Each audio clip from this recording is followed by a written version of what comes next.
பொழுது விடிந்ததும் தலைமை குருக்கள், மக்களின் மூப்பர்கள் யாவரும் இயேசுவை கொல்ல அவருக்கு எதிராக ஆலோசனை செய்தனர். அவரை கட்டி இழுத்து சென்று ஆளுநன் பிலாத்திடம் ஒப்புவித்தனர். பிலாத்து அவர்களிடம், அப்படியானால் மெசியா என்னும் இயேசுவை நான் என்ன செய்ய வேண்டும் என்று கேட்டான். அனைவரும் சிலுவையில் அறையும் என்று பதிலளித்தனர். அதற்கு அவன், இவன் செய்த குற்றம் என்ன என்று கேட்டான். அவர்களோ சிலுவையில் அறையும் என்று இன்னும் உரக்க கத்தினார்கள். பிலாத்து தன் முயற்சியால் பயன் ஏதும் ஏற்படவில்லை.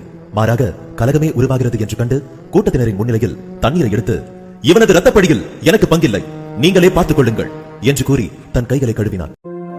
எனது சனமே, நான் உனக்கு என்ன தீங்கு செய்தேன் சொல்.